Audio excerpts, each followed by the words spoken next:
ስለ ዝምተኛ ሰዎች 8 ሚስጥራዊ ነገሮችን ልንገር። የመጨረሻው ያስገርምሃል። አንደኛው 2 ወይ 3 ጓደኛ ነው ያላቸው። ከሰው ጋር መሆን ምቾት ስለሚነሳቸው ከብዙ ሰዎች ጋር መሆንን አይፈልጉም። የተወሰነ ጓደኞች ነው ያላቸው። ሁለተኛው ከናንተ ጋር ከተግባቡ ብዙ ያወራሉ፣ ብዙ ይናገራሉ። ምክንያቱም ብዙ ጊዜ ዝምተኛ ሰዎች ኮንፈርት የሚሰጣቸውን ሰዎች ነው የሚፈልጉት። ሶስተኛው በጣም ይናደዳሉ። በትንሽ ነገር ይናደዳሉ። በእነሱ ሙድ የምትይዙባቸው ከሆነ፣ በእነሱ ሐሳብ፣ በእነሱ ህልም ሙድ የምትይዙ ከሆነ በጣም ይበሳጫሉ። ቶሎ ነው የሚናደዱት። አራተኛው ጭንቅላታቸው ውስጥ ትልቅ ህመም አለ። ለዛ ነው ዝምተኛም የሆኑት። አምስተኛው ስሜታቸውን፣ ህመማቸውን ውስጣቸው ነው የሚያስቀምጡት። ምክንያቱም አውጥተው ቢናገሩ ማንም ሰው ግድ እንደማይሰጠው ያውቃሉ። ስድስተኛው አይን አፋር ናቸው። ከሰው ጋር አይን ኮንታክት ማድረግ አይችሉ።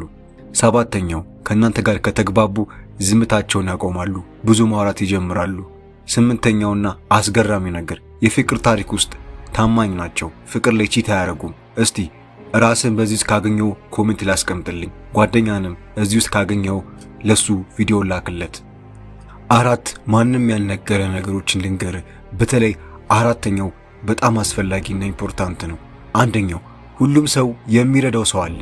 ሁሉም ሰው ከጎኑ ነው የሚያግዘው ሰው አለ።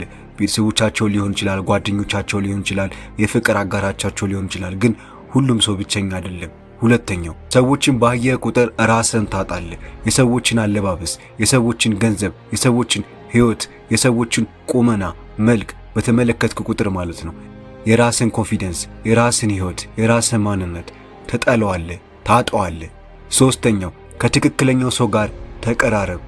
ስለ እድገት ከሚያስቡ ሰዎች ጋር፣ ስለ መለወጥ ከሚያስቡ ሰዎች ጋር፣ መጥፎ ነገር ከማያደርጉ ሰዎች ጋር ተቀራረብ። ከነሱ ጋር ጥሩ ነገሮችን አድርግ። አንድ ላይ አብራችሁ ደጉ። አራተኛውና ዋነኛው የምትረዳህን ሴት እንጂ የምታፈቅርህን ሴት በፍጹም ህይወት ላይ እንዳታስገባ። አንተን የማትረዳ ከሆነ፣ ያንተን ስሜት የማትቀበል ከሆነ፣ ያንተን ስሜት የምትረብሽ ከሆነ ያቺ ሴት ህይወትህን ታበላሸዋለች። ከላይ ከነገርኩ 4 ሐሳብ ውስጥ የትኛው ተመቸ? ኮሜንት ላይ ሐሳብን አስቀምጥልኝ። በእነዚህ ዕድሜ ውስጥ ከሆንክ ወንድሜ በረንብ ስማኝ። ይህ ቪዲዮና ይህ መልእክት አንድ ቀን ይጠቅምሃል። አንደኛው ከ15 እስከ 20 ዕድሜ ውስጥ ከሆንክ ማለት ነው እርግጠኛ ነኝ የምታፈቅራ ሴት አለች እና ያቺ ሴት ልብህን ሰብረዋለች። ስለዚህ በቻልኩ መጠን ያቺን ሴት ተዋት። ሁለተኛው ከ20 እስከ 25 በእርግጠኝነት የምታፈቅራትን ሴት ከአይምሮ ውስጥ አስወጥተህ ማለት ነው ስለ እድገት፣ ስለ መለወጥ እያሰብክ ነው። ስለዚህ ወንድሜ ያ ነገር ይሳካል፣ ያ ነገር ይፈጸማል። ብቻ አንተ ተስፋ እንዳትቆርጥ። ሶስተኛው ከ25 እስከ 30 ውስጥ ወይ ታገባለህ፣ ወይ ስራ ትይዛለህ፣ ወይ ደግሞ አዲስ ኑሮ ትጀምራለህ። ስለዚህ ወንድሜ በቻልከው መጠን የሚያስጨንቁህን ነገሮች፣ የሚያስቸግሩህን ነገሮች ከህይወትህ አስወግዳቸው። አራተኛው ከ30 እስከ 40 ትዳር ይዘህ ወደ ትክክለኛው ኑሮ ውስጥ ትገባለህ። ስለዚህ ከላይ እንደነገርኩ እነዛ ዕድሜ ውስጥ ስህተት ሳትሰራ ማለት ነው በቻልኩ መጠን ማድረግ ያለብህን ነገር፣ መስራት ያለብህን ነገር፣ ኢንቨስት ማድረግ ያለብህን ነገር ኢንቨስት አድርገህ ኑሮህን ኑር። ማድረግ ያለብህን ነገር አድርግ። አምስተኛው 40ና ከዛ በላይ እስካሁን ከላይ የነገርኩህን ነገሮች በትክክል ካረክ ማለት ነው 40ና ከዛ በላይ ዕድሜ ላይ ነፃ የሆነ ኑሮ ትኖራለህ። እስቲ ከላይ ከነገርኩ 5 ነጥብ ውስጥ አንተ የትኛው ዕድሜ ውስጥ ነህ? የትኛው ነው እያስቸገረ ያለው ነገር? እኔስ ያልገለጽኩት ነገር ምንድን ነው? እሱን ኮሜንት ላይ አስቀምጥልኝ። ጤናን የሚያቀውሱ 7 ልምዶች። በተለይ መጨረሻው ሁሉንም ሰው እያስቸገረ ያለ ነገር ነው። አንደኛው አልኮልና ድራግ። አልኮልና ድራግ ጊዜያዊ ደስታ ስለሚሰጥ ብዙ ሰዎች ከዚህ ሱስ፣ ከዚህ መጥፎ ነገር መላቀቅ አቅቷቸዋል። ሁለተኛው ስክሪን ታይም። አብዛኛውን ጊዜ በዚህ ሰዓት ቲክቶክ፣ ዩቲዩብ ላይ ወይም ደግሞ ፊልም ላይ ጊዜያቸውን ያቃጥላሉ። ሶስተኛው ፖርኖግራፊ። አብዛኛውን ሰዎች ስሜታቸውን ኮንትሮል ስለማያደርጉት ሴክሹዋል በበዛባቸው ቪዲዮዎች የተጠቁ ናቸው። አራተኛው ኔጌቲቭ ነገር ስለ ራስ ማውራት። ብዙ ሰው በራስ መተማመን የለውም። የራሳቸውን መልክ፣ የራሳቸውን ቁመና፣ የራሳቸውን ህይወት ብዙ ሰዎች አይወዱትም። አምስተኛው አንግዛይቲና ብቸኝነት። ስድስተኛው ጭንቀት፣ ጠልቆ ማሰብ። አብዛኛውን ሰዎች በጣም ያስባሉ፣ ይጨነቃሉ፣ አይምሯቸው ረፍት የለውም። ሰባተኛውና የመጨረሻው ከመጠን በላይ መተኛት፣ ከመጠን በላይ ምቾት ማግኘት። እስቲ ከላይ ከጠቀስኩልህ 7 ሐሳብ ውስጥ የትኛው ነው አንተን እያጠቃ ያለው? እናም እነዚህን 7 ነገሮች በቻልኩ መጠን አስተካክላቸው። እናም ያልጠቀስኩት ካለ አሳውቀኝ ኮሜንት ላይ። ክብርን የምትጨምርበት 6 መንገዶች። አንደኛው ሰፈር ውስጥ አትዋል፣ አትታይ።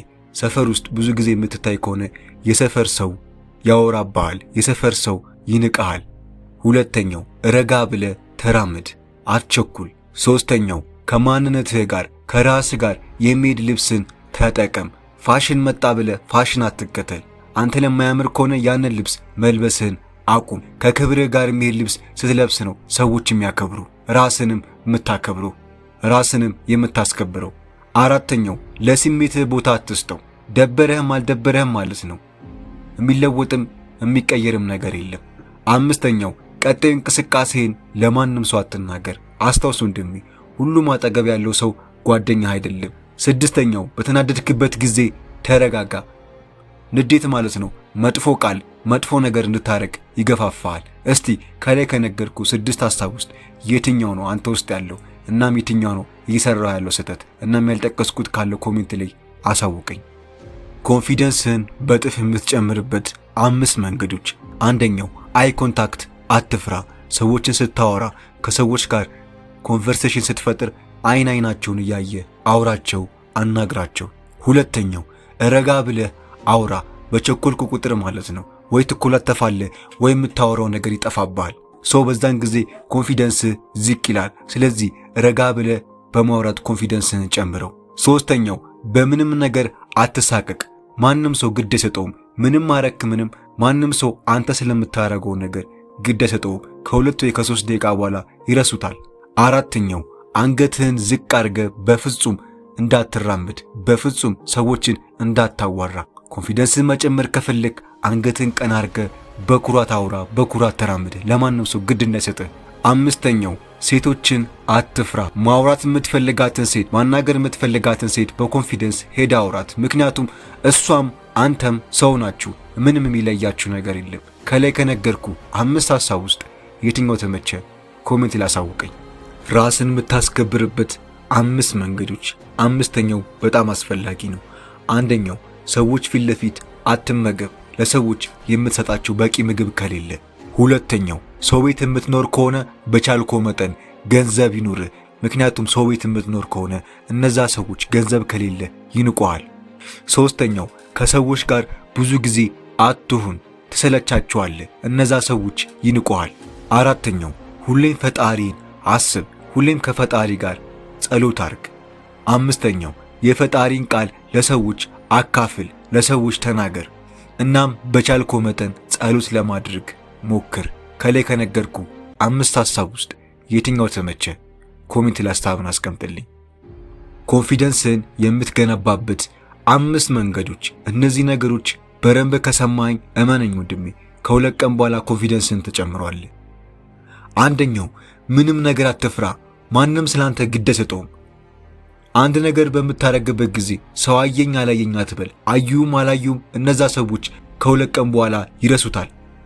ሁለተኛው ፊትህን ፐብሊክ ላይ አትንካው፣ ወይም ፐብሊክ ላይ በምትራመድበት ጊዜ እጅህን ኪስ ውስጥ ለመክተትና ለመሳቀቅ እንዳትሞክር።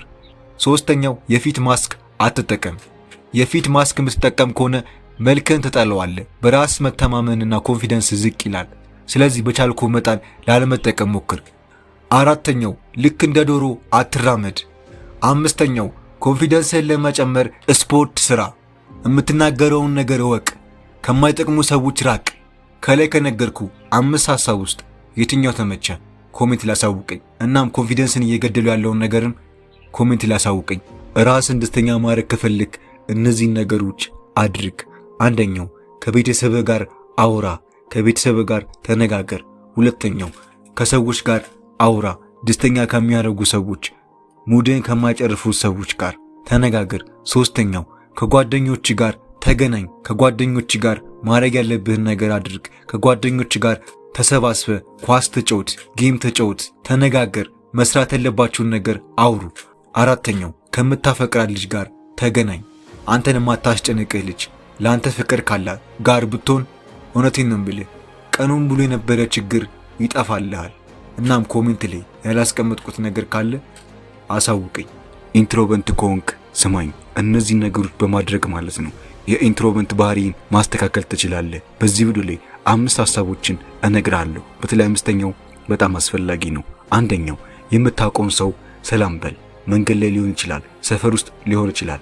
የምታውቀውን ሰው ሰላም በል። ባላይ የምትሄድ ከሆነ ሰው ሰላም ማለት ሰው ማውራት ያስጠላሃል። ሁለተኛው መጠየቅ ያለብህን ነገር ጠይቅ።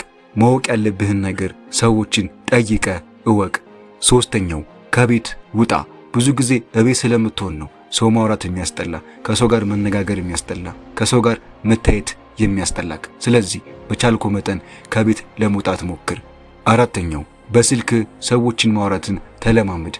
ዘመዶች ጋር ደውል፣ ጓደኛ ጋር ደውል፣ አስፈላጊ የምትለው ሰው ጋር ብቻ ደውል። አምስተኛው የምትፈልገውን ሰው አውራ። የምታፈቅራትን ልጅ ሊሆን ይችላል፣ መንገድ የማታውቀውን ሰው ሊሆን ይችላል። ብቻ እዛ ሰው ጋር ጉዳይ ካለ ያን ሰው ሂድና አውራው፣ ሂድና አናግረው። በዚህ መንገድ ኢንትሮቨርት የሆነ ባህሪን በትንሹ ታስተካክለዋለህ። ለተጨማሪም አዲስ ቪዲዮ ዩቲዩብ ላይ ሰርቻለሁ፣ ግባና ቼክ አድርገው እስካሁን ካላየው። በእርግጠኝነት ኢንትሮቨርት ነህ። እነዚህ 8 ነገሮች ራስ ላይ ከተመለከትክ ኢንትሮቨርት እንደሆንክ ታረጋግጣለህ። አንደኛው መልሱን ታውቀዋለህ ግን መልሱን አትናገረውም። ሁለተኛው የምታውቀውን ሰው መንገድ ላይ ካየ ባላየን የምታልፈው ወይ ደግሞ መንገድ ትቀይራለህ። ሶስተኛው የሆነ ነገር ትፈልጋለህ ግን አትጠይቅም። ሁሉም ነገር የምታደርገው በራስህ ነው። አራተኛው ቤት ትሆናለህ፣ ውጪ መውጣት ያስጠላሃል። ውጪ ስትወጣ ምቾት ይነሳሃል። አምስተኛው በስልክ ሰውን ማውራት ነርቨስ ያደርግሃል፣ ትፈራለህ። ስድስተኛው ሁለት ታስባለህ ከማውራት በፊት። ሰባተኛው የተወሰነ ግሩፕ ወይ ደግሞ ጓደኛ ነው ያለ